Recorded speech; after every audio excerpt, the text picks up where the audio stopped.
contributed the least to greenhouse gas emissions. So this is really a matter of justice or injustice that needs to be rectified. States have an obligation to prevent the foreseeable adverse effects of climate change and ensure that those affected, particularly those in vulnerable situations, have access to effective remedies and means of adaptation to enjoy lives of human dignity. So when we talk about a rights-based approach to climate action, that entails three key components: identifying the rights holders and their entitlements. So that one's simple enough. All people are rights holders. Making sure that they rights to participate in decision-making processes related to climate action are upheld, and anchoring plans, policies, and programs in human rights system and obligations under international law. Identifying duty bearers and clarifying their obligations. One of the key benefits of a rights-based approach to climate action is that it applies to the full spectrum of duty bearers under human rights law, that they have obligations and responsibilities to take action to address climate change and its harms that it causes, and to do it in a way that respects people's rights. So when I say the full range of duty bearers, the two categories of duty bearers we speak of most often are states and businesses. And it's really critical that the human rights framework allows us to address both of these actors' responsibility and accountability for climate change. And it requires that we work towards embedding human rights principles in climate action. So the Paris Agreement is the first universal or nearly universal legally binding multilateral environmental agreement to include a specific reference to human rights. The preamble of the Paris Agreement calls for states to respect, promote, and consider their respective human rights obligations when taking climate action. This is significant in that it provides a hook for further promoting and advancing human rights in the context of climate action. And it clearly dispenses with any arguments that human rights do not apply in this context. That was language that was hard fought in the context of the negotiations. Those were actually my first climate negotiations in Paris. I've been attending every year since the Conference of the Parties and the meetings of the subsidiary bodies in order to advocate for rights-based approaches to climate action. So I'm going to speak a little bit about the role of OHCHR in doing the same. We support the inclusion of civil society and affected individuals and peoples and climate-related decision-making processes, access to information and effective remedy for those harmed by climate change. We support the human rights mechanisms to address climate-related issues. So we'll come in a bit to some further information about the work that human rights mechanisms are doing in this respect. We engage in advocacy on behalf of environmental human rights defenders and support efforts by the UN system to protect them. And we do a great deal of research and advocacy to address human rights harms caused by climate change. We're working, as I mentioned earlier, to integrate human rights in implementation of the climate agreements and collaborating with other UN agencies working on themes related to climate and environmental actions to advance a human rights-based approach.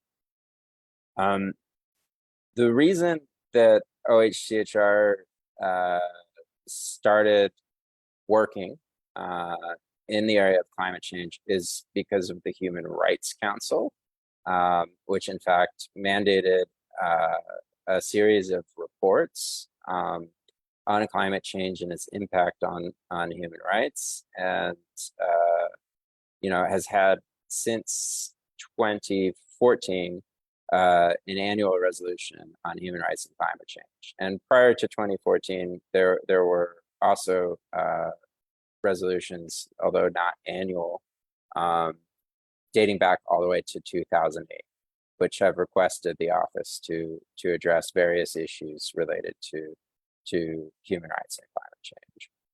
I'm going to share with you a little bit of information just related to some of those reports. The most recent report we were mandated to produce was submitted to the last session of the Human Rights Council. It was on climate change and its impacts on the right to food. This was a report of the Secretary General to the Human Rights Council. And the report looked at a few different things. First, the impacts of climate change on food production and on livelihoods. Also, the impacts of industrial food systems in terms of their contributions to climate change.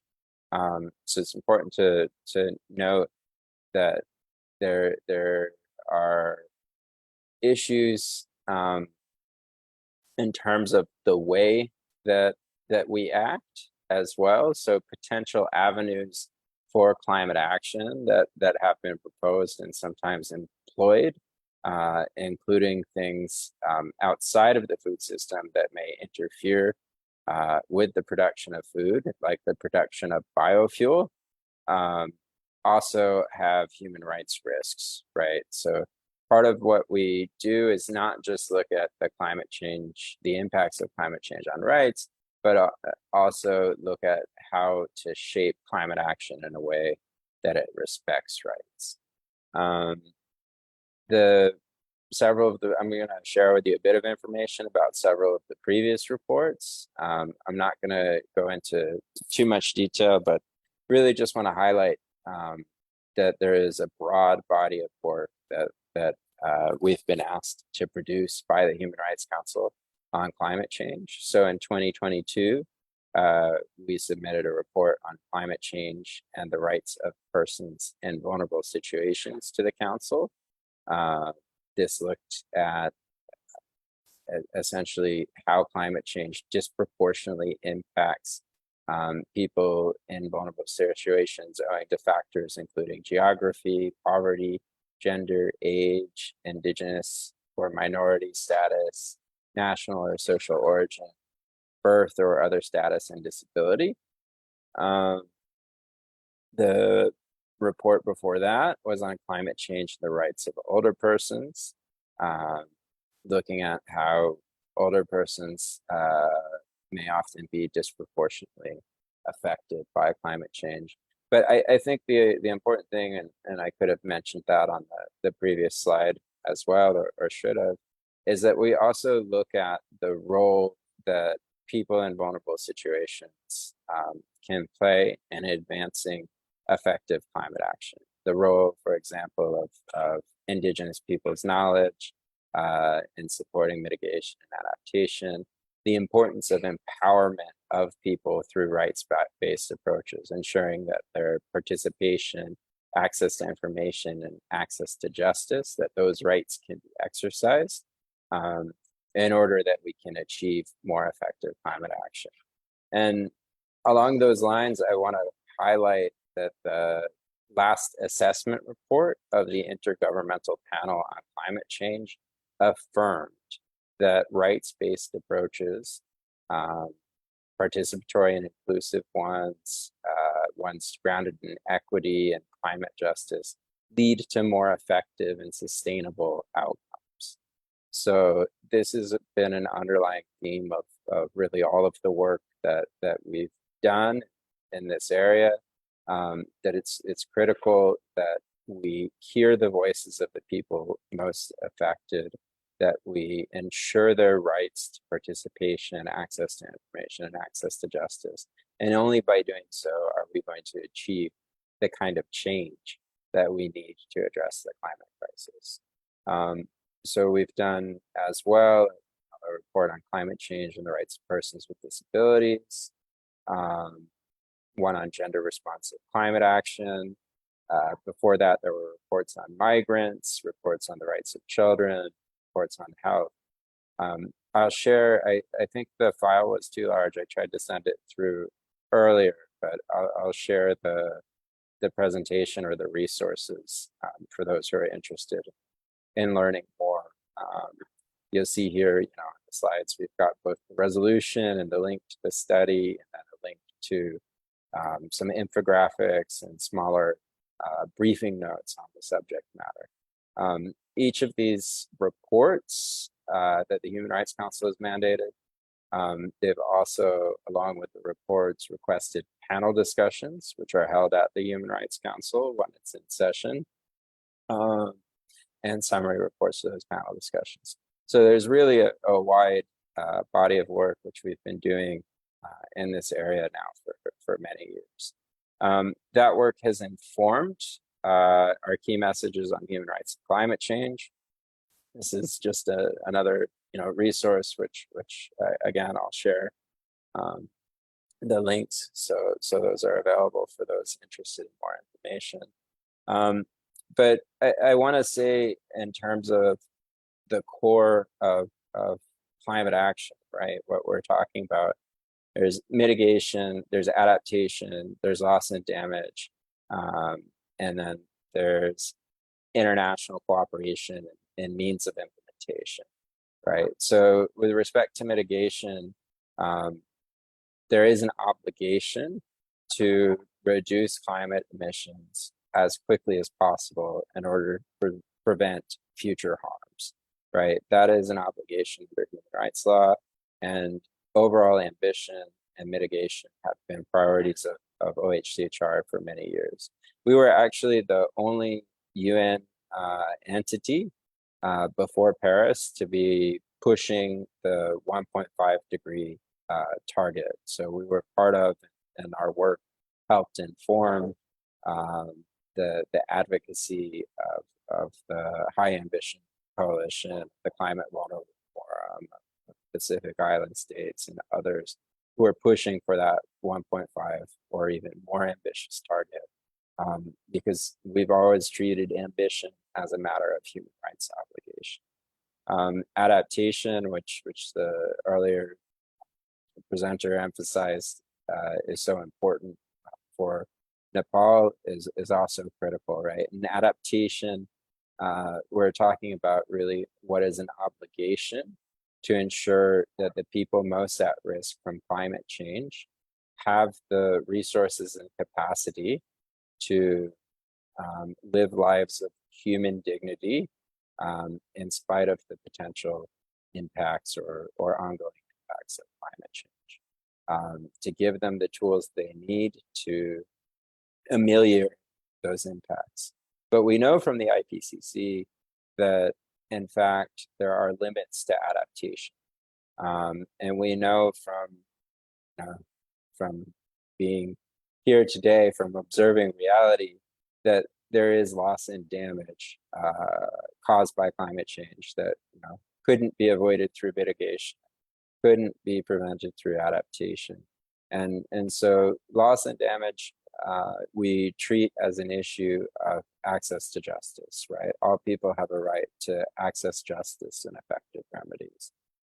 So that's another key human rights obligation that exists in the context of climate change. And then finally, international cooperation, sort of means of implementation. Under human rights law, states have an obligations to work together to support the realization of human rights. And so when we talk about things like equity and common but differentiated responsibility and respective capacities, those are principles not just under the climate regime that are significant there, but they're also principles under human rights law linked with conceptions of of equity, of cooperation, of justice, and fairness. So it's just a word on what some of the issues are that these key messages delve into. We've developed one on businesses, and as I mentioned before, businesses do have responsibilities under human rights law to address climate change, to prevent its negative impacts on human rights, and to remedy the harms that they have contributed to as a result of their activities. Another key area, and this is one that's often talked about in the context of loss and damage as well, is displacement related to climate change. And so we've developed messages on how to essentially address human rights impacts of climate change related displacement. This is considered a loss and damage issue too. OHCHR has been an active contributor to the work of the Warsaw International Mechanisms on Loss and Damage Task Force on Displacement. So that's one of the mechanisms under the UNFCCC addressing issues related to climate change related displacement. This is another resource, so I won't say too much on that. This is, I think, our sort of key resource. It's frequently asked questions on human rights and climate change. This is a piece that talks about integrating human rights and nationally determined contributions. So we developed this with the Center for National Environmental Law and GIZ, but we also developed it through a very consultative process involving a number of climate negotiators from countries around the world, the major constituency groups at the UNFCCC, so representatives of trade unions, the women and gender constituency, indigenous peoples, youths, etc., in order to provide guidance on how to better reflect human rights and nationally determined contributions. I think importantly, the guidance here can also apply to other climate policies, right? And it just offers what many of our partners told us was really needed, which is concrete guidance for better integrating human rights in climate laws and policies, because even sometimes when governments are open to and want to employ a rights-based approach, they don't necessarily have the expertise that they need to do that work. And so part of OHCHR's role is to develop normative guidance like this, and also to provide direct technical support to governments. And we certainly do, on request, provide that kind of support for integrating rights and climate laws and policies. As I mentioned earlier, I would talk about the work of the UN Human Rights Mechanisms. Our office supports the UN Human Rights Mechanisms, and the human rights treaty bodies have been increasingly referring to the impacts of climate change and environmental degradation in their work. The Committee on the Rights of the Child has just adopted a general comment on children's rights and the environment with a concentration or with a focus on climate change.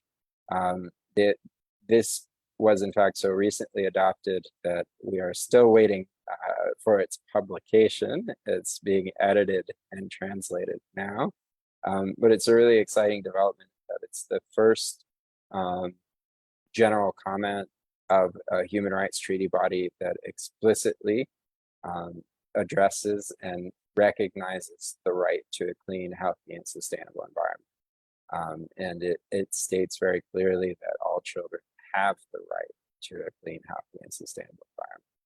The Committee on the Elimination of Discrimination Against Women has issued general recommendations on Indigenous women and girls and on gender-related dimensions of disaster risk reduction and changing climate, which are both relevant and contain information related to human rights-based climate action. The Human Rights Committee, in its general comment on the right to life in 2018, emphasized that environmental degradation and climate change constitute threats to the right to life, and states have obligations to address them.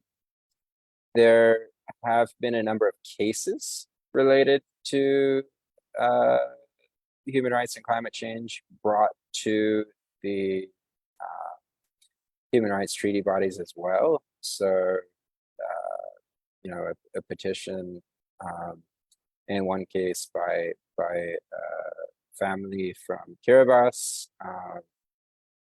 requesting that they not be that they be granted protection in New Zealand because returning them to Kiribati would jeopardize their rights to life, and a couple of other petitions as well, including one by Torres Straits Islanders in Australia.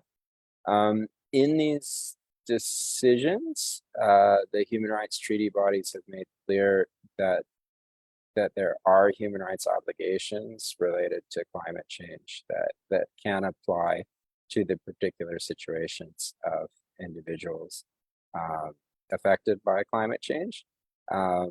They haven't necessarily found in favor of the petitioners in these cases, but that's for a variety of reasons, but not necessarily that there was no merit in the cases. So there's this important piece of jurisprudence. There's also right now several cases before the European Court of Human Rights, request of Colombia and Chile to the Inter-American Court of Human Rights for an advisory opinion on climate change and its impact on human rights, a request by the General Assembly for an ICJ advisory opinion on climate change and legal obligations of states, including their human rights obligations. So there's a lot happening in the climate litigation space that is really important, particularly because the Paris Agreement does not have a strong accountability or compliance mechanism, right? And it's not, in fact, ambitious enough to respect, protect, and fulfill people's rights, and it doesn't have us on track to keep climate change below 1.5 or even 2 degrees Celsius at the moment. So climate litigation based on human rights is a critical driver of ambition. So the other human rights mechanisms that we support include the Council and its Universal Periodic Review. There have been over 200 recommendations. I think that number is quite a bit larger now, but I might need to update that. There have been a large number of recommendations on climate change through the Universal Periodic Review process.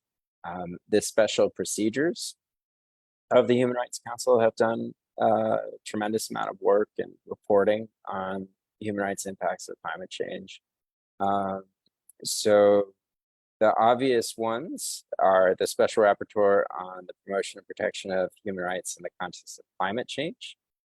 That is a new mandate, or a relatively new mandate. It was established in 2021. The first Special Rapporteur started working in 2022. The Special Rapporteur on Environment, that mandate's been along for a much longer time, is also played a critical role in the climate space. But wanting to flag here that a number of other mandate holders have addressed climate change issues. So the Special Rapporteur on Rights of Indigenous Peoples in the field of cultural rights, on right to food, on housing, so on and so forth. Here, I just wanted to highlight the UPR recommendations related to Nepal itself, or offered to Nepal with respect to climate change. So the first three are from 2021, for the 2021 Universal Periodic Review cycle. The last one there is from 2011. But the recommendations you see here came from Fiji, Maldives, Philippines, and Azerbaijan. The first is to ensure women, children, persons with disabilities, and indigenous and local communities are meaningfully engaged in the development and implementation of climate change and disaster risk reduction frameworks. Maldives recommended Nepal ensure that vulnerable populations are engaged in the development and implementation of climate resilience adaptation plans. The Philippines recommended that Nepal ensure that its climate change related policies are informed by its human rights commitments and obligations.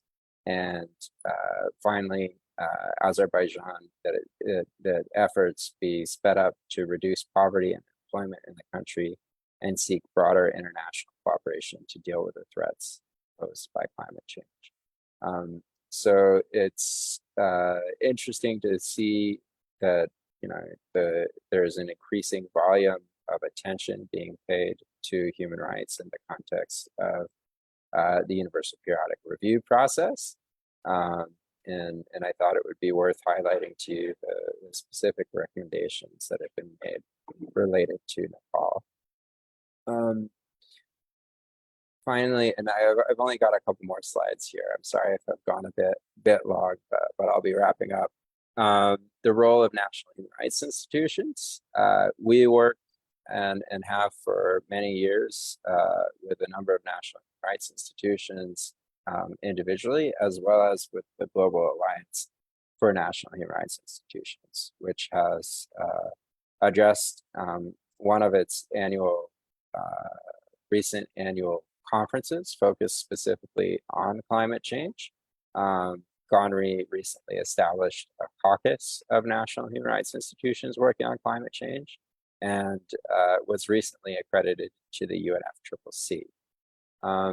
We've been working with UNEP and UNDP in particular to support GONRI in developing tools for national human rights institutions to more effectively address climate change. And in here, I just have a few points on ways that NHRIs can promote rights-based climate action and support more effective monitoring of the impacts of climate change on human rights, support the protection of people and the exercise of their rights to participation, access to information, and access to justice and environmental decision-making, and work to inform and contribute to relevant policies and processes related to climate action. COP28 is the one upcoming here it's from 30 November to 12 December. OHCHR will be attending and continuing to advocate for rights-based climate action. Here I've just flagged our priorities. Overall ambition, I've already spoken to. Participation in civic space, ensuring that people, that it is an inclusive COP, that people are safe and secure in the context of attending and participating in the negotiations, and that they have meaningful opportunities to contribute to the decision-making process. At least that's what we work to try to support. The global stocktake is an assessment of the progress towards the achievement of the Paris Agreement. This is the first global stocktake, and it's meant to inform ambition and the ratcheting up of ambition in states' nationally determined contributions. So it's really critical that the stocktake be a participatory and inclusive process, and that it come out with high-level political objectives, and including the phase out of fossil fuels, and, ambitious rights-based action, and that it move things forward, because we're not moving quickly enough to address climate change.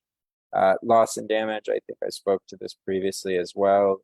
One of the key expected outcomes of COP28 will be progress towards operationalization of a new fund for loss and damage.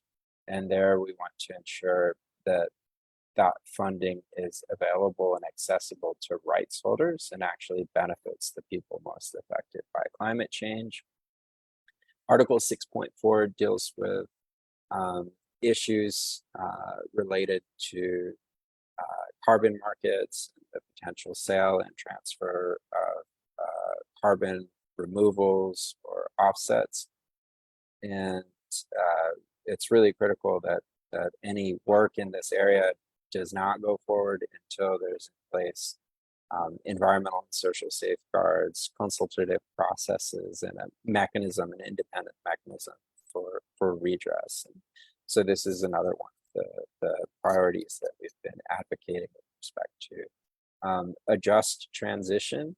I think it's really critical that when we're talking about a just transition, we should be clear that this is a just transition for people, not for businesses, and that in fact we do need as rapid a phase out of fossil fuels as possible, and the just transition element that we're referring to is not protecting the interests of private entities or actors, but it's protecting the livelihoods, or not necessarily protecting the standards of living of people that may be affected through the transition.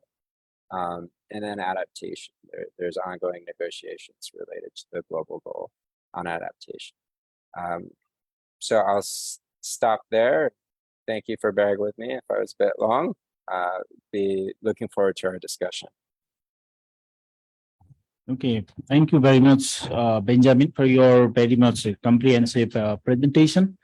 As you have mentioned that what are the different adverse impact upon the human rights as well as the right holders, including the climate change redress mechanism, role of the different stakeholders, remedy, including the UPR recommendation of the various countries, including Nepal, in the third cycle, and the different priorities of the COP28. Thank you very much once again. And with this, first of all, I want to apologize for the technical problem, as we have already announced that there was simultaneous English to Nepali and Nepali to English interpretation service is available. Due to the technical reason, we could not provide you that service. Therefore, I would like to say very much sorry. I feel very sorry for that. And with this, I want to back from Geneva to Nepal now. And I would like to open the floor for your comments, for your queries, dear respected participants. Considering our time limitation, as we are being quite late, we are already 20 minutes late. I would like to open the floor for 20 minutes. If you have any queries, any comment with regard to the presentation as well as the national scenario, now the floor is yours. Okay, thank you.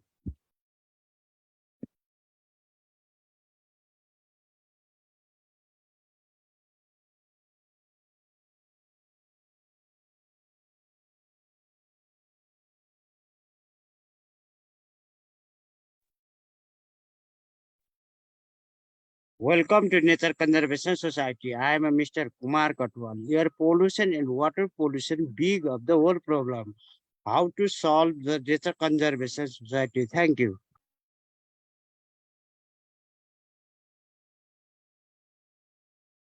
I'm sorry, I'm not sure if I understood that question. Would you mind repeating it?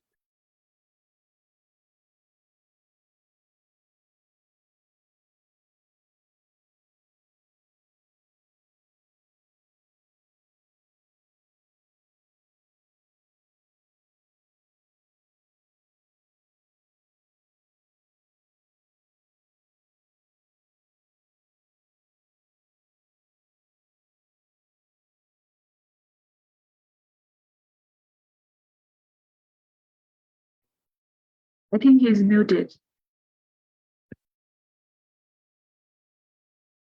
Yeah, Honorable Commissioner, Dr. Dungal, would you like to share something? I think we didn't get answer. I think he didn't listen. So the questioner has to repeat it again. I think there are some questions in the chat box. If he could, because there are some questions already placed there by some of the participants. Maybe Navraji, you can just check the chat box and convey that to Ben so that he can respond to some of the questions already written there. Probably Bir ji has noted some of them. That's one. Second, may I ask one question? Ben, how do you suggest?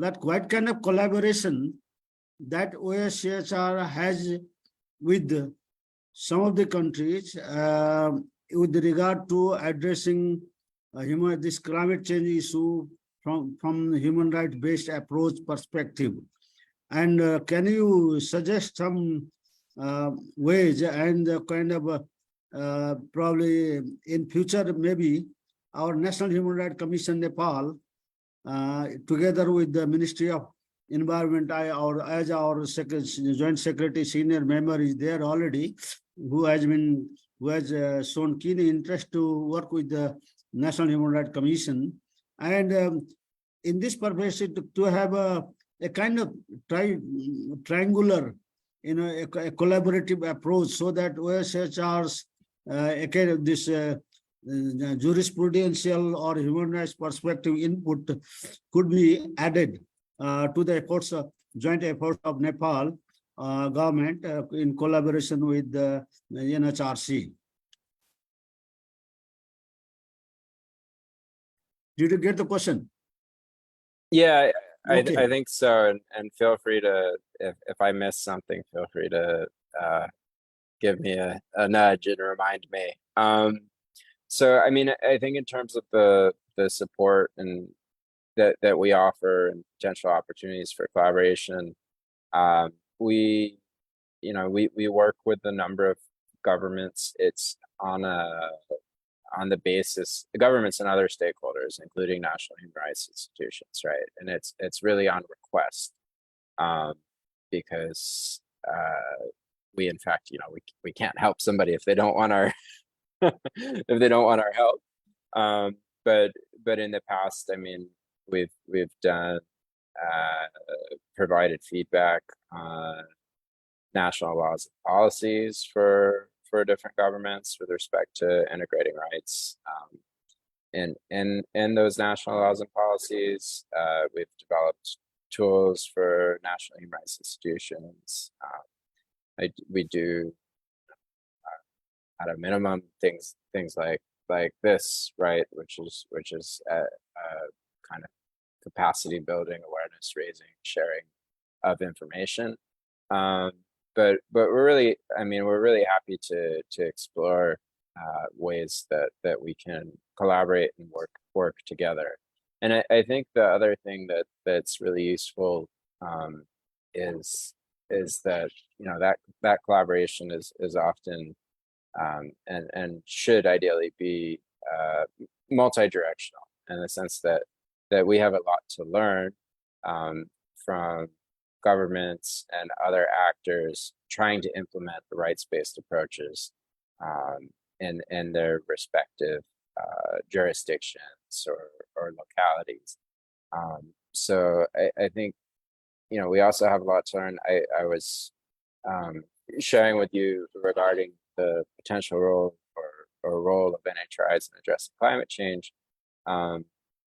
There's so much that you know about your local context and the impacts of climate change that I do not, right? And so I think we really benefit from opportunities to collaborate and work together with different people and organizations around the world, and are open to ideas or suggestions you have, and very happy to explore additional opportunities for potential collaboration.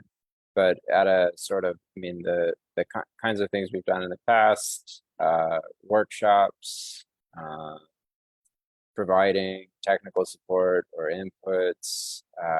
We also, you know, the office as a whole, it's not just sort of myself or the small environment climate change team, which I coordinate, has a broad range of mechanisms and supports, right? So the special procedures mechanisms of the Human Rights Council, for example, can perhaps through a visit or through the communications procedure of the special rapporteurs, address human rights situations related to climate change in Nepal. So I think it's sort of, you know, looking at that goal, right? The Universal Periodic Review too, where I shared with you some of the recommendations given to Nepal. I mean, we have colleagues who, and including myself, who try to support implementation or follow up on those recommendations. The caveat I would say is that we have resource limitations, right? And that's our real challenge. I mean, there's 4 people working with me in headquarters right now. We have one colleague based in Bangkok who covers Asia, and I'm not sure if you've come across her or not, but she's great. I mean, she does a tremendous amount of work, but you can imagine one person responsible for the kind of support to the whole region. She has limitations how much she can do, and so that's the sort of quick answer on that. I do see there's a number of questions in the chat now.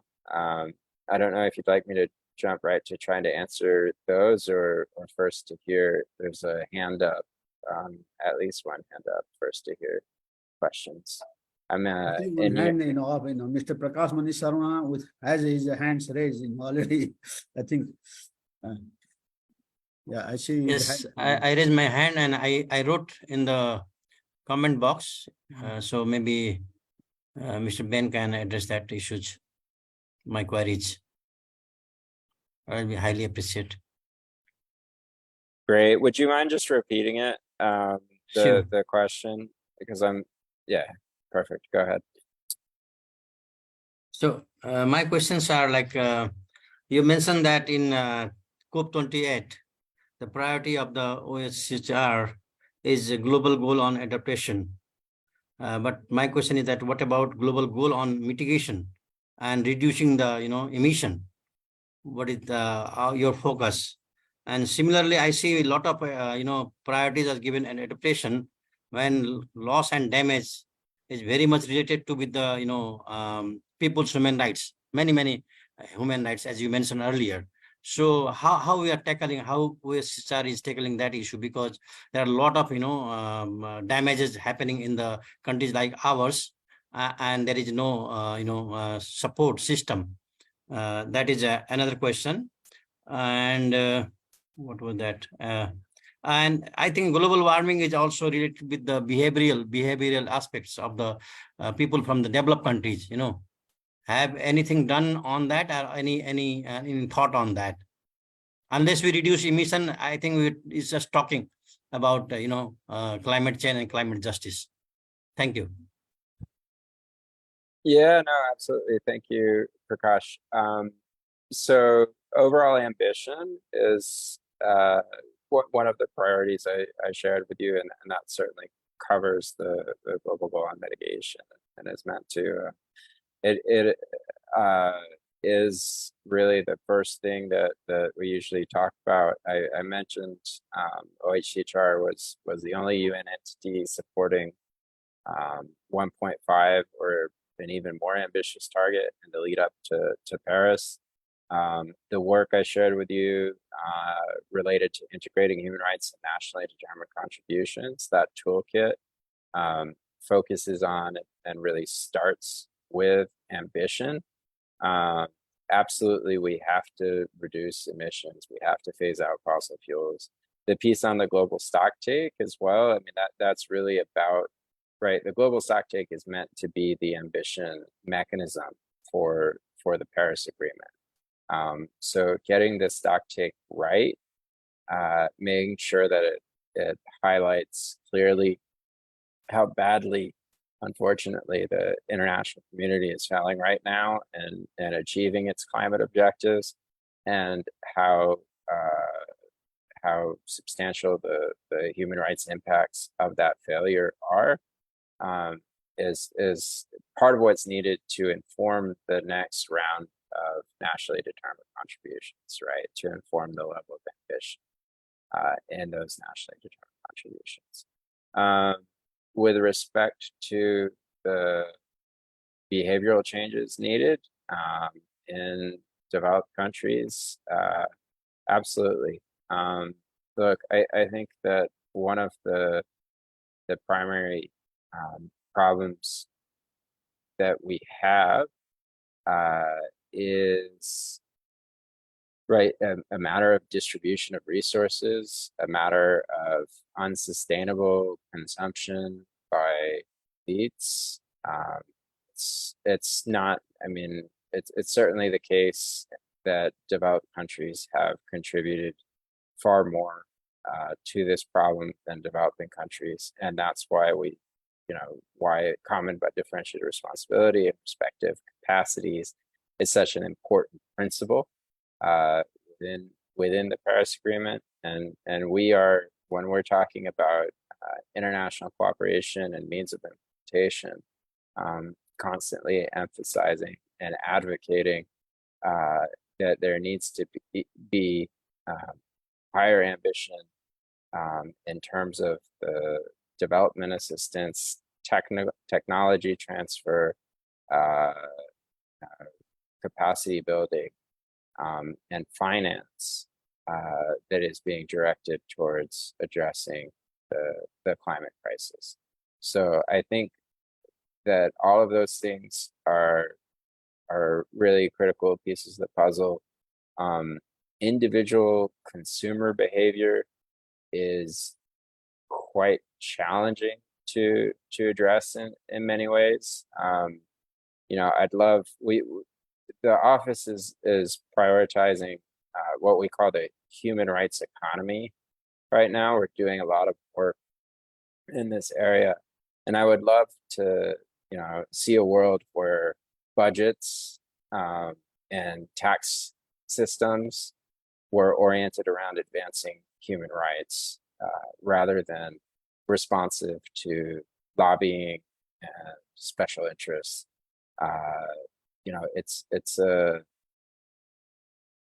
There's a reason we have a climate crisis, and it's because of essentially a group of people and businesses that have made a lot of money wanting to continue to make money at the expense of the planet and the people, the vast majority of people living on it, right? And when we talk about climate justice and about advancing a rights-based approach to climate action and about access to remedy, we're really talking about trying to address all of these problems, many of which are structural, right, related to structural inequality and injustice. One question I have, thank you. One last question. Most of the time, these international negotiations, end with the false solutions, like read plus, so and so on. So how UNHCR is, addressing those issues? Because all the time the false solutions comes and, we are trapped in that situation and nothing happens. So, I mean, I think that the climate negotiations are very challenging because they're consensus based, and there are a number of governments that have vested interests in the fossil fuel sector, and in the status quo. So I don't usually when hearing the term false solutions in the climate context, where people are referring to climate engineering, that's maybe not what you were referring to, but is also a substantial human rights risk or threat. I mean, I think that the reality is that the negotiations are just slow because they're a consensus oriented process, and that's why it is important that other avenues of action are explored. I mean, every country can act on its own to address climate change, and that is in fact what a nationally determined contribution is a reflection of, right? It's a reflection of a individual country's commitments to mitigate and adapt to climate change. The reality is, the international community does need a space to come together and talk about climate change because it's a collective problem that can't be addressed entirely individually. But because that, process is consensus based, it doesn't move as quickly as it needs to. And that's why I was highlighting earlier some of the interesting developments related to climate litigation. And there are certainly, some countries that have taken more ambitious climate action than others and assumed more of a leadership role in that respect. And I think it's really a combination of all of these different efforts and the work of people and activists, scientists, so many others that is what we have to hope will be enough to move us forward, right? But I mean, I share, I think, a deep degree of frustration with those international negotiations that commonly expressed by all participating in them, and it's just really like there isn't so much of an alternative right now, in terms of collectively addressing the problem. There are these different avenues which I already highlighted, for more unilateral individual action. Okay, thank you very much. There are also three different questions that are not yet addressed. The first question is raised by Dr. Tara Prasad Sapkota. The question is, are there any mechanism on climate justice, especially to the peoples of LDCs and developing nations who has a negligible contribution and facing huge damage due to impact on climate change? This is the first question that has been raised by Tara sir. And second question is, how likely is it to successfully negotiate a claim demanding a compensation for the loss of human rights to fund adaptation in vulnerable countries? This is the second question. And the third question that has been asked by Susmita Umagai: what could be the possible obstacle for the office in that very pursuit, given that Nepal is at an infant in terms of materializing the fundamental rights, and that we are still struggling to build a skeletal framework for environmental rights? Yeah, Mr. Ben. These are the three questions that has been raised in the chat box. Okay, the Great. floor is yours. Thank you. Thank you very much. So, I mean, in terms of loss of damage, it's a complicated question. There isn't really any adequate mechanism for addressing loss of damage right now. And there's an ongoing political discussion in the context of the climate negotiations regarding operationalization of the loss and damage fund. What that will look like and how soon there will be agreement on that is beyond my ability to say, right? So, I mean, at COP27, it was agreed to establish a fund on loss and damage. And there was, I think, a lot of excitement around that, and for good reason, in the sense that even that agreement was in doubt for quite some time. But we have to, I think, temper that excitement with the fact that essentially none of the details were agreed to, right? And so there was a transitional committee on loss and damage established to agree on things like, who would contribute to the fund, how many resources would go into the fund, what would the governance structure of the fund be, who could access those resources. So that discussion is ongoing. The transitional committee has already had a couple of meetings. It is intended to end, or it is intended to lead towards, the guidance for operationalizing this fund being adopted at COP28. I don't want to sound skeptical or pessimistic, but I think it's going to take longer than that. And that obviously is not a good thing. We do have to address as a matter of human rights law, the international community has to address the issue of access to remedy for people affected by climate change. There are also judicial processes in different countries that could potentially facilitate access to justice. The problem is that this is a very kind of new area for courts to be addressing, and it's just sort of there are a lot of novel cases and claims being made in judicial processes right now related to climate change, and the types of remedies that are available through judicial process may or may not be adequate to address individual harms, right? I mean, what we've seen, what the kinds of cases we've seen be successful so far, I think are very important, but they don't really address this question of access to remedy for individual harms experienced as a result of climate change.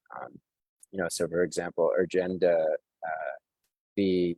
Netherlands is a really seminal case, but the relief in that case is a demand for strengthened policies related to climate change mitigation by the government, right? It's not relief for individual harms experienced.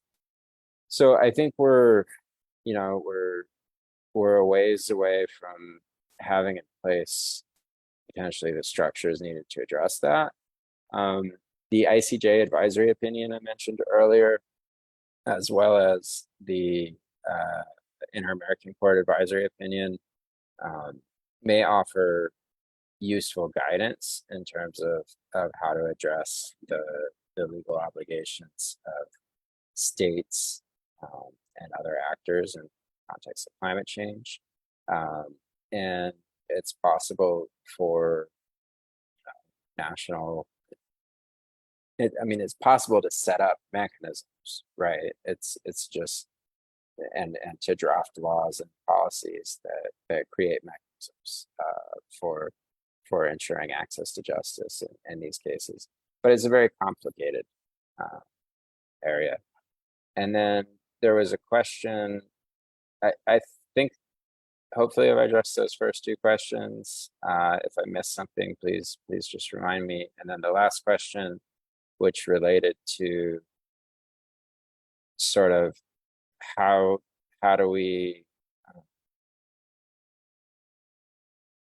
address the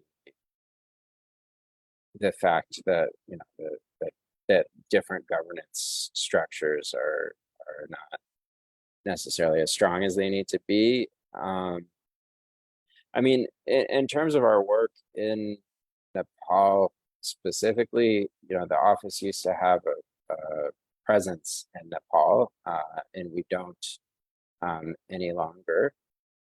So I think that the extent of our collaboration and work in the country is handled by our field operations and technical cooperation division, and our regional office. And we're able to offer support when it's asked for. We're able to work in a country when we're invited to do so. I think that I don't know that much about the domestic legal system, so I may have to kind of pass on opining about the framework that's in place for addressing environmental rights in Nepal. You'll have to excuse me my ignorance on the subject matter in that respect. But certainly, we do offer guidance when governments are trying to develop new laws and policies. We have tools available as well to support that. So, if there's, for example, interest in strengthening laws and policies related to environmental impact assessments or access to information and access to justice in environmental matters or participation, those are things that we can offer technical support with respect to if it's requested and desired.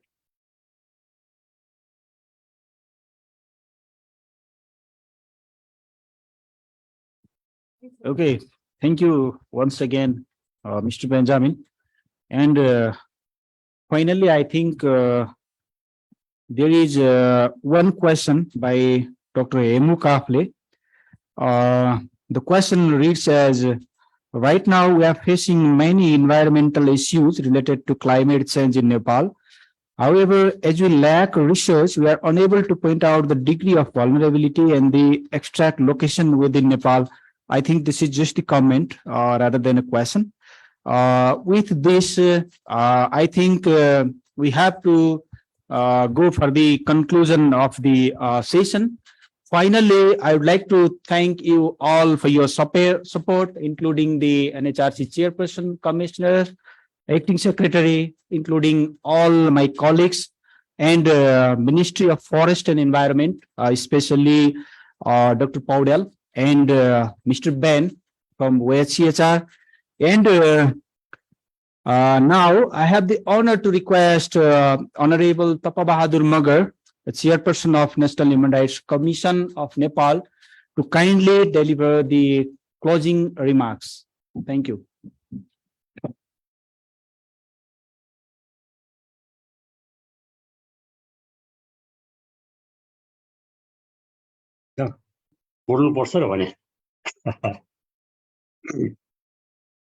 Thank you. Thank you, Navraji.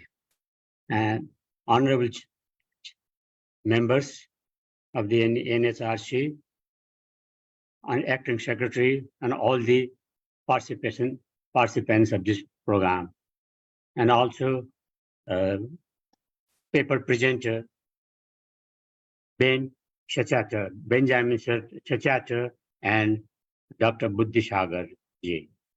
Thank you to both the persons who has presented their paper, which were very much valuable as well as in detail. I thank both the person, the presenter, with from the bottom of my heart. As I know, during the time of presentation of Dr. Buddhishagar, due to technical problem, I couldn't hear all the points which he had mentioned in his paper. Anyway, I could hear just he has mentioned about the policies of the government and budgeting and all the related issues of SDG, I think. Thank you, Buddhishagar ji, from the bottom of my heart for your presentation. Regarding the presentation of Benjamin Shachatra, just I have noted a few points which he has mentioned in detail. During his presentation, he has mentioned about the impact of climate change and its impact on human rights. Climate change and its impact on human rights. Certainly, I think the climate change and human rights are related issues. The food we eat, the air we breathe, and the water we drink, and the places that provides us with shelter, that all are related with human rights. And that's the related issues of human beings. And those issues and the impact of the climate changes are, so far I understand, extreme weather, diminishing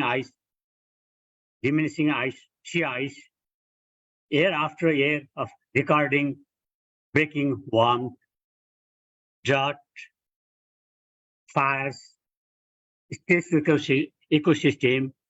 These are the few impacts of the effects of the climate changes. And those impacts regarding the Nepalese economy, I have to say, had very bad impact. Say, the food we eat that are cultivated in different parts of Nepal, especially in Terai region, and we know we don't have enough irrigation system in our country. We will have to depend fully on rainfall, that is the rainfall in monsoon. Due to climate change, the effect of the climate change, we don't get enough rainfall during the monsoon sometimes, and heavy rainfall on the other time. This all affects our paddy cultivation, and we have to bear the shortage of food due to paddy cultivation, which is not sufficient due to effect of the climate changes.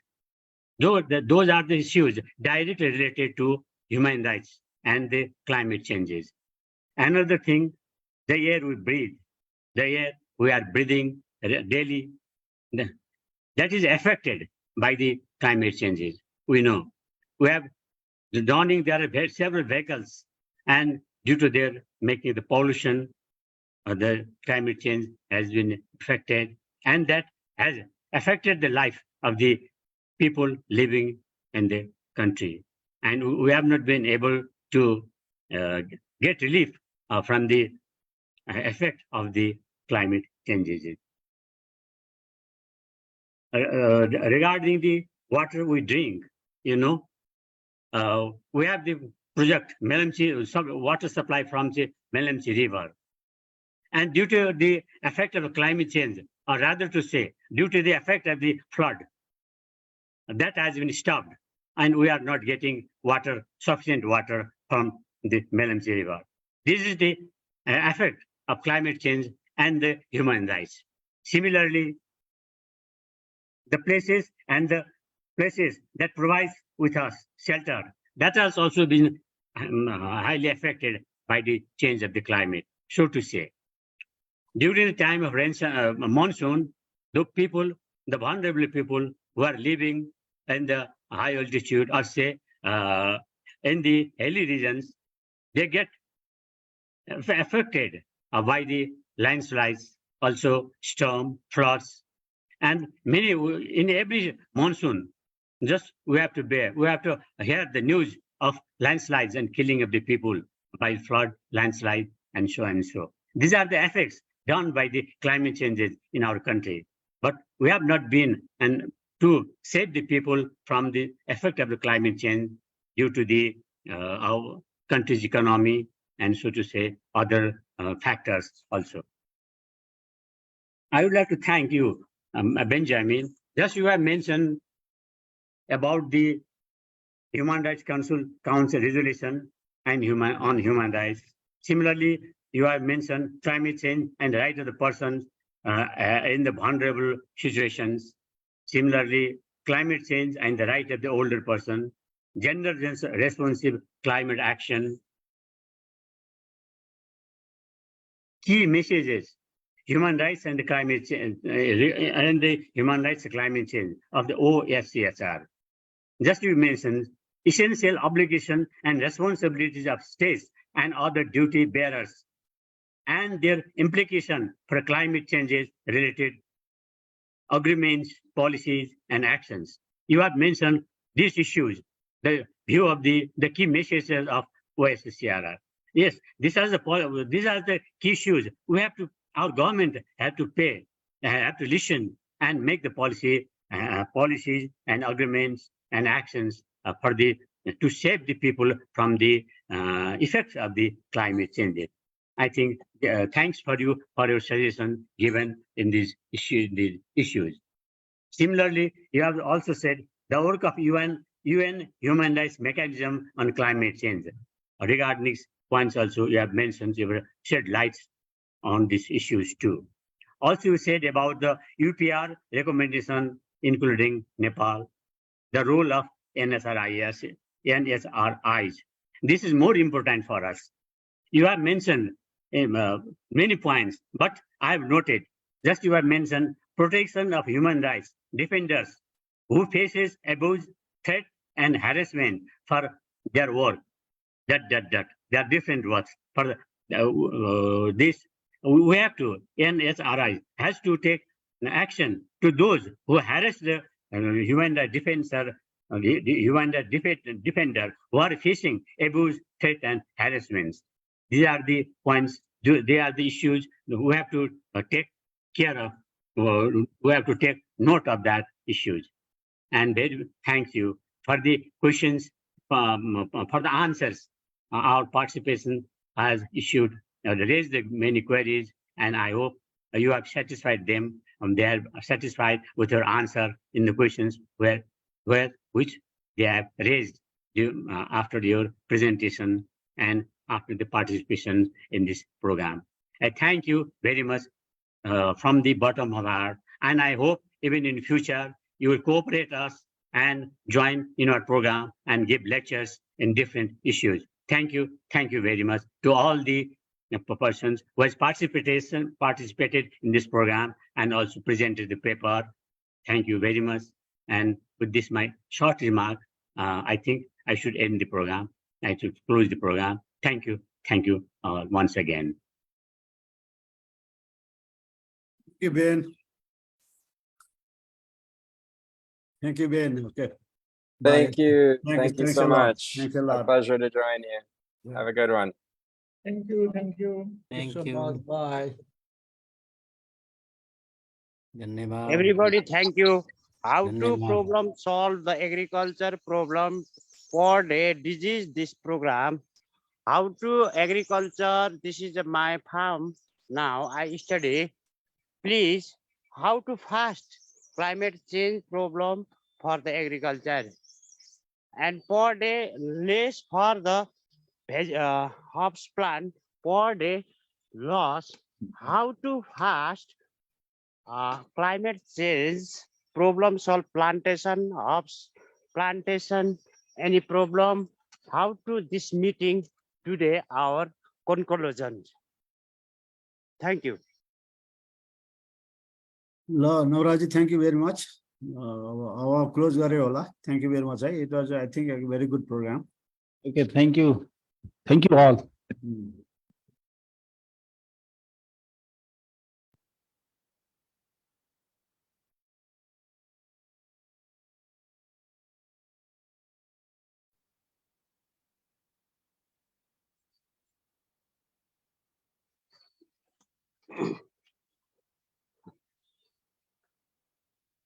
By by सबैजनालाई by by हजुर फर्सीको मुन्टाले है त